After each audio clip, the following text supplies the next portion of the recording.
Hey, kia ora. Welcome to Genealogy and History on April 28th. So, what fun things did happen on this day over the centuries? Who was involved with them?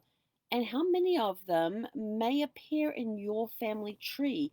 So, we'd like to know in the comments below if you have anybody in your family, if there's somebody in your family tree that witnessed one of the events we're going to be talking about, or was personally involved with one of the events, let us know that in the comments below.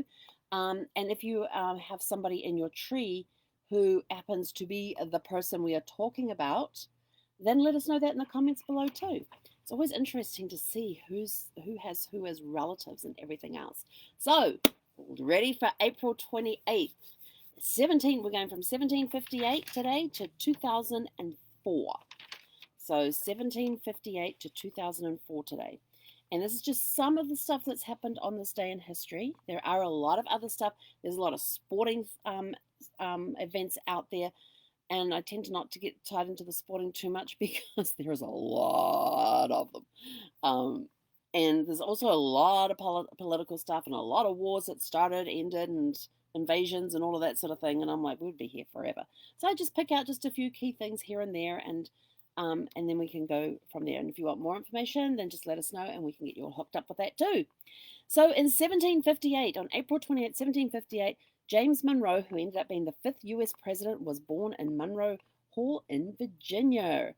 On 1770, British Captain James Cook aboard the Endeavour lands at Botany Bay in Australia. So that's when he lands there. And Endeavour is a very well-known ship when it comes to James Cook. In fact, on the New Zealand 50-cent coin, yes, we have a 50-cent coin, in New Zealand there's actually a picture of the Endeavour on there. In 1788, Maryland becomes the 7th state to ratify the US Constitution. So this is where they had already read out the US Constitution, decided that that's what it was going to be, and then it traveled around as different states agreed to it and signed it off. And so Maryland on this day in 1788 happened to be the 7th state to ratify it. In 1789, Fletcher Christian leads a mutiny on HMS Bounty against its captain, William Bligh, in the South Pacific. And we all know about the movie Mutiny on the Bounty, the books and all of that sort of thing, but it was actually based on true events. And some people don't realize that. They just think it's a book, just a novel or something. Nope, it actually happened. In fact, some of the relatives from those that were involved with the mutiny are some of the descendants from those involved in the mutiny are still living on the island that some of them escaped to in the South Pacific. In 1847, George B. Fashion becomes the first African American to enter the New York State Bar. That was in 1847. How cool is that? In 1855, the first veterinary college in the US was incorporated in Boston. That's how long ago. That's how long we've been teaching veterinarians in here in the States. In 1881, Billy the Kid escaped from Lincoln County Jail in Lincoln, New Mexico. I don't know, have any of you ever seen the movie Young Guns? In there you've got Charlie Sheen and his brother Emilio Estevez, and Emilio Estevez is the one in the Young Guns who actually turns out to be Billy the Kid in those movies. So you get to see a little bit of him coming in there. In 1919, this is real. I thought this one was really cool, and you will never catch me doing this at all. In 1919, the first jump with the U.S. Army Air Corps, the ripcord type parachute. Hang on, first jump with the U.S. Army Air Corps ripcord type parachute occurred, and the first person who did that was Les Irving. And I've always told people, you will never catch me jumping out of a perfectly good airplane with a piece of silk on my back. I don't get the thrill. I'm not that high on adrenaline. In 1922, WOI in Ames, Ohio, is the country's first licensed educational radio station. I thought, how cool is that? And when I heard that, it reminds me of back in the outback in Australia, that they would run classes at the different stations in the outback because the kids couldn't get to school. It was just too far for them to travel. So they did all of their education by radio, by ham radios and things. So that's when I saw that, I thought that kind of reminds me of the Outback, where they do that with the schools. In 1923, Wembley Stadium in England was first opened to the public. It was later demolished in 2002 and 2003, and the new stadium opened in its place on March 9th of 2007. There's a lot of stuff went on in Wembley Stadium, a lot of great concerts too. In 1934, FDR signs the Home Owners Loan Act, and that was all about something to do with mortgages. I didn't understand it, but some people will understand it, and some people will say, oh, that's when that was done. Okay, and that's okay.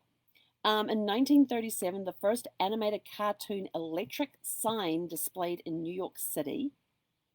So think about it, the first animated cartoon electric sign.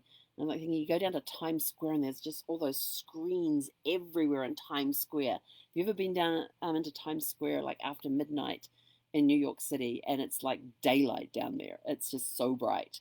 My dad was the first time I went to New York City was with my parents, and Brandon was Christmas of 2006, and was it 2006? No, it wasn't 2006. I was in New Zealand for that one. 2004, Christmas of 2004. We were down in New York City there for that, and we were staying at the Marriott Marquis. And my darling husband Brad was explaining to my dad that if he got hungry at 2 o'clock in the morning, he could walk out into Times Square and somewhere would be open and he'd be able to get a full meal if he wanted or a snack. And that being in Times Square at that time of the morning would be basically daylight. And so the next morning we woke up and we asked my dad if he went out to check out the 2 a.m. thing, and he's like, no, he was just too tired, he slept. But it was interesting. So that's how he learned about that one. But I remember all the signs there, and you got the animation going across, and to think that was 1937 when the first animated cartoon electric sign was displayed there. And it said it's in New York City, it didn't say where. Also in that same year, 1937, on April 28th, the first commercial flight across the Pacific was operated by Pan Am. They used to have a board game.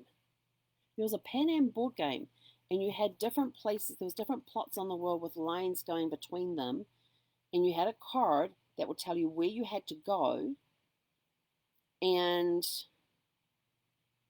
the dice was how many turns you could use to get there or something, but you had to go by the lines. You couldn't go from like New York to, from LA to like Beijing. You had to go like New York to Tokyo and then to Beijing or something like that. There's ways that you had to bunny hop around. It was a very interesting board game to play. In 1952, Dwight D. Eisenhower resigned as the Supreme Commander of NATO. 1965, Luciano Pavarotti makes his debut at La Scala in Milan in Franco Zeffirelli's production of La Boheme with Mirella Farini. And I was like, look at La Boheme, and whenever I hear La Boheme, I'm automatically taken back to that scene in Trading Places where Dan Aykroyd's character has been arrested, and they're going through his pockets, and they come across the La Boheme tickets, and they mispronounce it. And Dan Aykroyd stands there in his really smelly clothes and all this, and goes, "It's La Boheme. It's an opera." And I always remember that whenever I heard the term La Boheme. 1966, the following year, The Sound of Music won Best Picture, Music, Sound, Directing, and Film Editing at the Academy Awards. It had a total of 10 nominations and 5 wins. I thought, yes, I love it. It's one of my favorite musicals. I have not seen the stage version of it. I've only seen the film version. Oh, hang on. No, that's not quite true. I have seen the film version of it many times that I've lost count of it. The stage version, they did a live TV production of the stage version a few years ago. Brad was still alive at that point. And Carrie Underwood played the role of Maria. And everybody was complaining about how it wasn't like Julie Andrews. And I'm like, you can't compare the two, because Carrie Underwood they were doing the Broadway version live, while Julie Andrews was the film version, which was different to the Broadway show. There were some songs that were the same, but there were also some different songs in there too. So I thought you can't really go comparing the two. You do apples with apples. So yes, so I have kind of seen the Broadway version, but just not on stage, but on TV. In 1967, Muhammad Ali refused induction into the army and was stripped of his boxing title. And on that same day, that same year, the Douglas Aircraft Company was behind schedule with the delivery of the DC-8 and the DC-9 and close to bankruptcy, and they agreed to merge with McDonnell Aircraft Corporation to form McDonnell Douglas. In 1971, Samuel Lee, hang on, I'm going to make sure I get this name right. Samuel Lee Gravely, yes, Samuel Lee, it's my handwriting. It's not the pronunciation, it's my handwriting. Samuel Lee Gravely Jr. becomes the first African-American admiral in the U.S. Navy. I was like, yes, love that. And our final one for today, Shrek the Sheep. This was in 2004, April 28th, 2004. Shrek the Sheep from Taurus in Central Otago, New Zealand, was finally shorn, and he was shorn live on TV after 6 years of avoiding the roundups for the shearing. The fleece on Shrek the Sheep weighed in at 27 kilograms or 60 pounds. That is a ton of wool.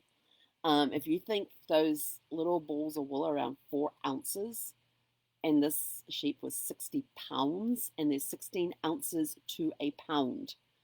Go do the math. So 16 ounces to a pound, 60 pounds. Can you imagine how many 4-ounce balls of wool came off that fleece? So that's it for today in April 28th. So thinking back, look back at your family tree. Were there any events that happened on this day in history that that somebody in your tree may have attended, witnessed, or actually been part of? And were there anybody that we mentioned here, any people that we mentioned here that could be members in your family tree? If you know for sure, let us know in the comments below. If you think that they're rumors and you want to know if you've heard the rumors about these things, and you want to find out for real if they actually are part of your family tree, then send us a private message. We have ways of uncovering secrets in families, secrets and rumors. Yes, that's what we like to dig around your family tree with, is secrets and rumors. So have a super fantastic sparkling day. We will be back tomorrow at 12:30. Fingers crossed we have no more interruptions. We're back tomorrow at 12:30 for April 29th to see what fun we can have with genealogy and history. Have a super fantastic sparkling day. He konera.